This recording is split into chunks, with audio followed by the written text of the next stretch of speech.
Hey all, Brendan here. Normally on my channel I do a lot of car tech, tools that have to do with cars, gear that has to do with cars, but occasionally I delve off into other realms of my geekiness, and that does include music and live music production, live music sound, gear that is tailored towards guitar and performance, and especially gear that is tailored towards worship musicians. I am a worship pastor. I've been a worship pastor for about 30 years, so I like to keep up with what is going on. One of the topics that comes up pretty frequently has to do with in-ear monitors and finding budget-friendly ways for the average church to get in the door with in-ear monitors. Now, I am a big fan of the Behringer ecosystem. I won't make any apologies about that. We have at our church here the Behringer P16 HQ, which is their new workstation. And let me tell you, it is really good sounding compared to the old one. I don't know if it is just the placebo effect. I don't know if it is legitimately something different that they have done, but it sounds really good.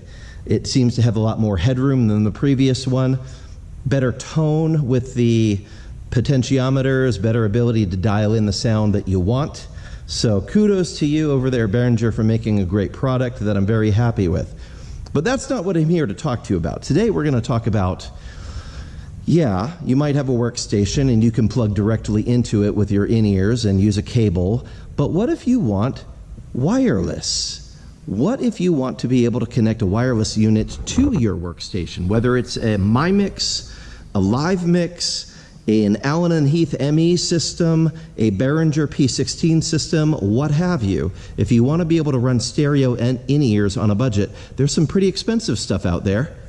And then there's this. So this is a pretty budget-friendly unit that I am trying out. You may have seen ads, if you are a worship musician, you may have seen ads for Phoenix Pro.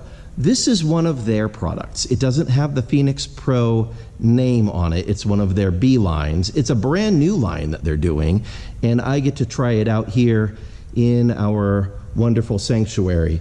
Now, as you can tell, we have a lot of wired stuff. I am running wired on my workstation and with my Helix and all my guitar nerdery.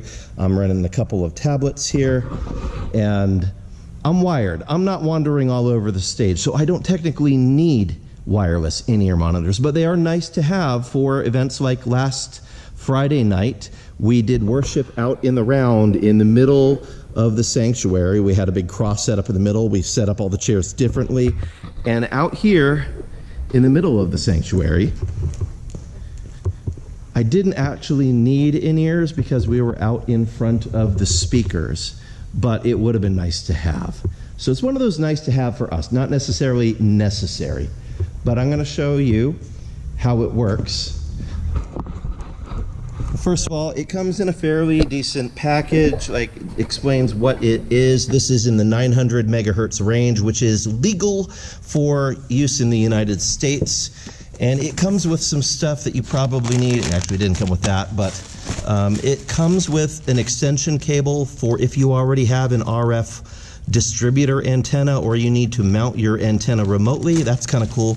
It actually does come with some cheapy in-ear buds. I don't think I'm even going to bother with these because I have some nice KZs. It comes with rack mount ears, so if you want to rack mount the receiver, that's an option available to you. The actual receiver itself has two dual purpose inputs. It's a left and a right. It is the dual XLR 1/4 inch input. There is a pad feature on the input, so you can do -12 dB or 0 dB. And then it has this nice robust looking antenna on it. On the front side, you do have the typical stuff that you normally would have with what you would consider on standard on an in-ear monitor system, and the ability to adjust many of the power levels, the output level, all that stuff. The receiver itself is about the same size as your average Shure receiver or Sennheiser receiver. It's fairly lightweight. It does have a belt clip on it. There is a balance between left and right that is concentric with the on, off, and volume button. So when I turn it on, we will see what we have here. It gives me a readout of the RF signal that is coming in. And when I actually start putting some signal into the unit, then we should see it bouncing around. So I'm going to go ahead and plug in, and let's see how it sounds. We'll test it out. It does run on 2 AA batteries,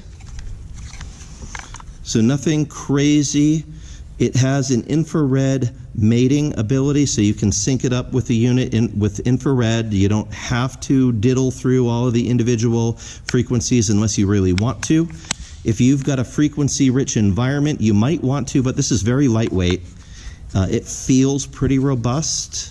Feels about like my Shure. I have a Shure wireless unit. It feels about the same quality. Just, you know, sometimes plastic comes in various quality levels, and this feels like it's all right. It's not the most expensive thing out there, far from it, and it's certainly not the cheapest thing out there either. I've worked with some real cheapies as well.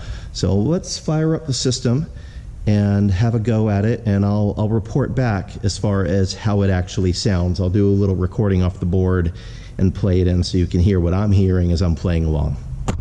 Alrighty then, so we're recording. I have the volume on my wireless pack turned all the way up, and how I am running is, I'm coming out of the headphone output from my P16 into the split inputs on the in-ear wireless and just checking it out with that. So I'm going to see how that does for us.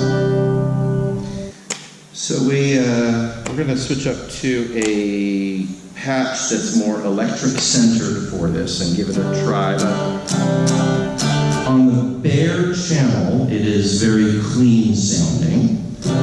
So I'm not entirely displeased with how that sounds.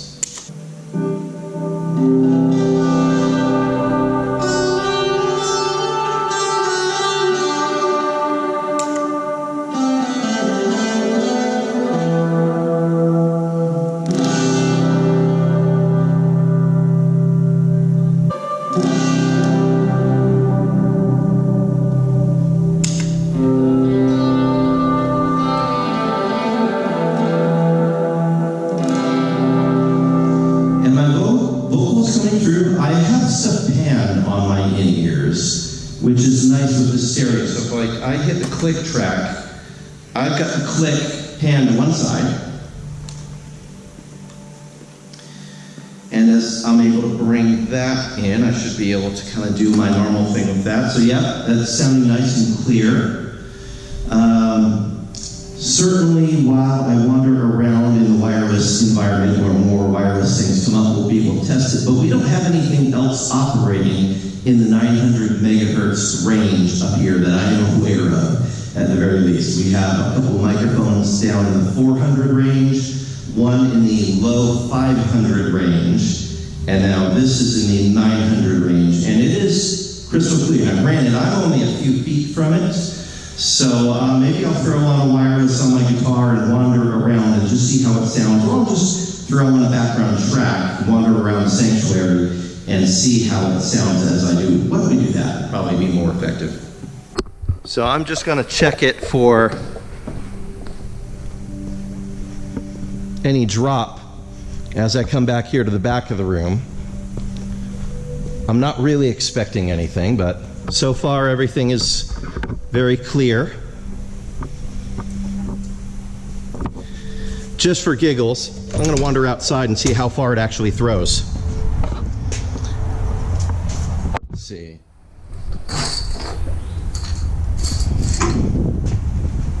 A little door stopper going so I can get back in a sec.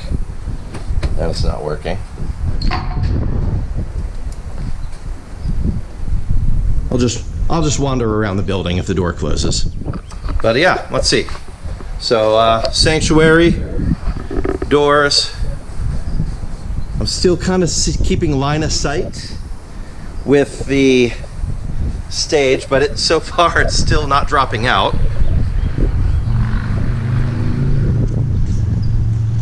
Okay, Now I'm starting to feel a little bit of dropout, just a little interference. So here's where I'm at in relation to the stage. So I'm probably a good 250 feet from the actual transmitter, and I'm outdoors and there's power lines, there's stuff going on. Let's walk around and see what it'll do.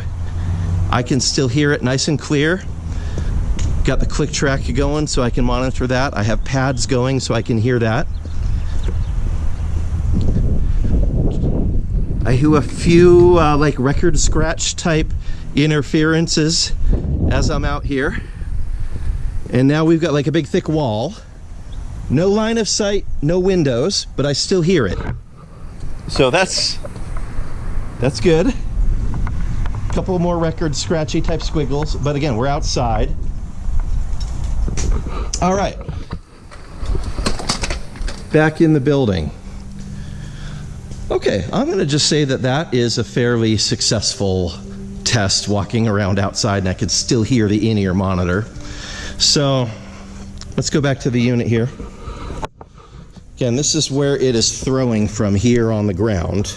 I don't have an extra signal booster or antenna. It's just going straight in, and it's got plenty of signal for my in-ears.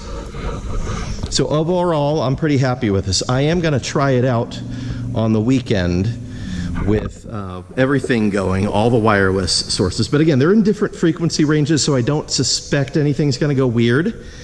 But just trying it out, because wireless is always a nice option to have. So far, tentative thumbs up on the performance of this thing. I'll report back with more.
Hours later.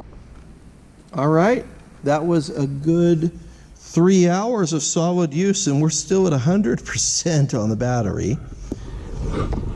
And I ran it for our entire rehearsal. Yes, I did not need to. Again, I'm very, very close to my rig, standing right here. I don't wander all over the stage, so I don't legitimately need wireless in-ears. But I will say that having stereo wireless versus mono wireless makes a giant difference, especially if you're running stereo in-ears and you've got like your quick track panned over one way and your electric panned over another way and your keyboard's panned a different way and things are spread around.